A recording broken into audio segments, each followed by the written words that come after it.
Hey guys! Hey Tom, Welcome to my home. Come in, come in. Look, xcombinazione, I happen to be wearing a mic. are you ready to answer a few questions? Were we doing a whole Vogue 72 questions thing? No, we're going to keep it short. Okay. First question, what is the very first thing you do when you wake up?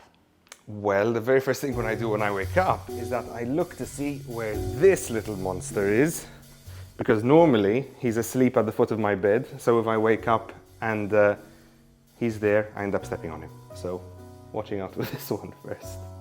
Great. When did you first become aware of your affinity for the arts? Was pursuing a career as an artist always part of your vision? No, it wasn't. I mean, when I was a kid, I wanted to be a dolphin trainer, I wanted to be a hotel manager, an architect, and when I was in architecture at university, I had gone up to London for a week, and I had done a masterclass, and while I was there, the people at the school had told me you should really audition for this place because you could get in, and I did get in.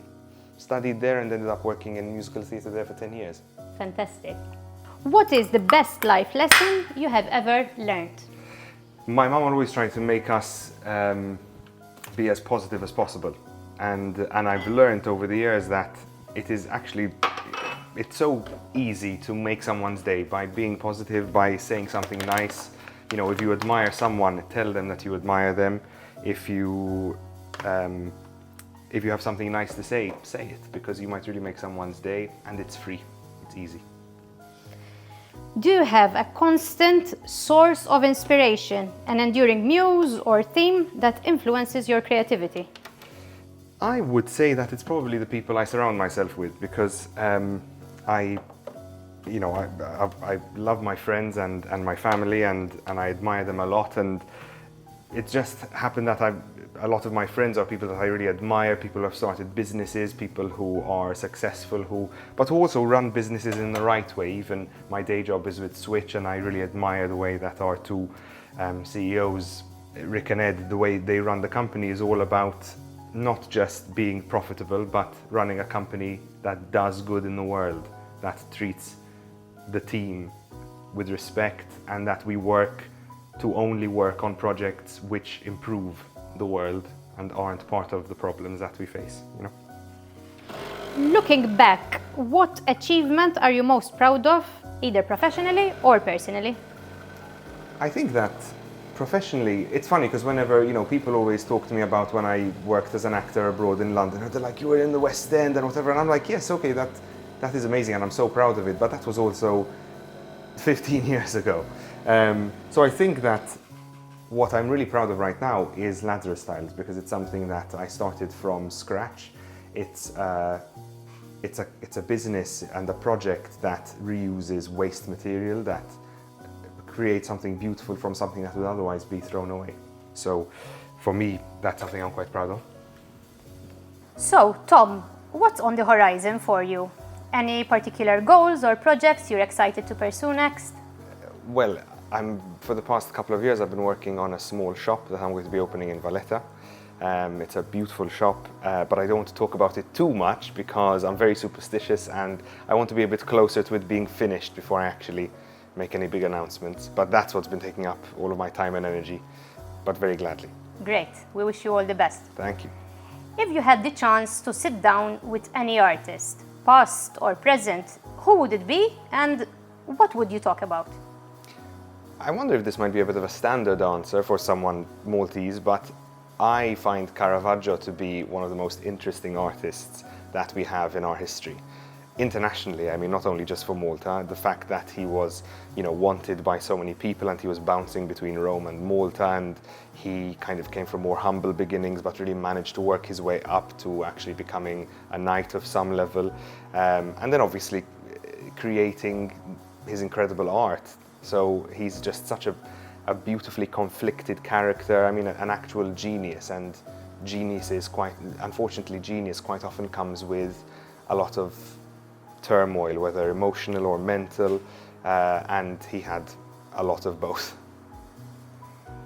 Is there a particular trend in fashion today that resonates with you, and are there elements you feel should be explored more? For me, one of the things I'm most excited about is that the idea of investment pieces. When you do invest in a piece, then you've got that piece for years and years and years, and there are pieces that are in my wardrobe that used to belong to my father. There are some which used to belong to my grandfather. And I love the idea as well that tailoring is really coming in a big way as well for men my age, you know, 30s, 40s. Lazarus Styles has made quite an impression. Can you tell us about the journey of your brand and how your collaboration with Gagliardi came to life? I was doing up a place in Hamrun, and I wanted to reuse old Maltese tiles for the rooms which needed tiles, rather than buying new ones, because I knew that there were quite a few being thrown away during renovations and, you know, when buildings were demolished. I just never realized how many were thrown away, because skipfuls and skipfuls every day, unfortunately, and some of them are over 100 years old. And it was at that point that I thought of starting Lazarus Tiles, and funnily enough, my aunt in America who loves, she's Texan, and she loves all things Maltese, and they have a big Malta wall in their living room, and she had told me, she's like, I'd love to frame some Maltese tiles, and I told her, but you can't really frame Maltese tiles in wood because they're so heavy, and you know, it would have to be a really solid wood frame.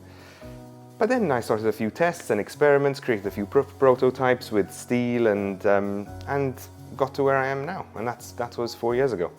I've always loved Gagliardi and traditionally Vortex. I remember going when I was a kid to buy suits or to try on suits for weddings or buying shirts, and it was Paul from Gagliardi who reached out. He loved the idea of the patterns and the fact that the patterns in our cement tiles in Malta actually came mostly from abroad, because the machines came with the molds and they came from the southern Mediterranean. But then a lot of Maltese craftsmen started making their own molds, so some of the patterns are completely unique to Malta. He loved the colors and the patterns, and so then he started working on this collection for autumn-winter. So how do you weave contemporary fashion and Maltese cultural influences into the identity and design of Lazarus Styles? Funnily enough, it's actually more the opposite, because it's like the identity of Lazarus tiles, which are Lazarus tiles, of course. I haven't designed anything myself. I'm celebrating these designs that are some over a century old. So I love the fact that these designs that were created so long ago and which have been on people's floors for so long are now being woven into contemporary fashion, which is being made here. So, Thomas, what's your staple Gagliardi outfit? Well, for me, come with me, I'll show you. Well, it's not exactly a staple, but it's a black tux, which, you know, everyone needs to have a good black tux, and I love it because the fit is perfect. And actually here's the collab with Lazarus tiles. So this is actually two of the patterns. So this was a floor that I'd saved a few tiles from a house in Slima on George Borge Olivier, the Regina pattern and the Bellus pattern, and it's amazing that it's now on a scarf. It's your new favorite then, Tom. Exactly. Thanks for having us, Tom. Anytime. See you soon.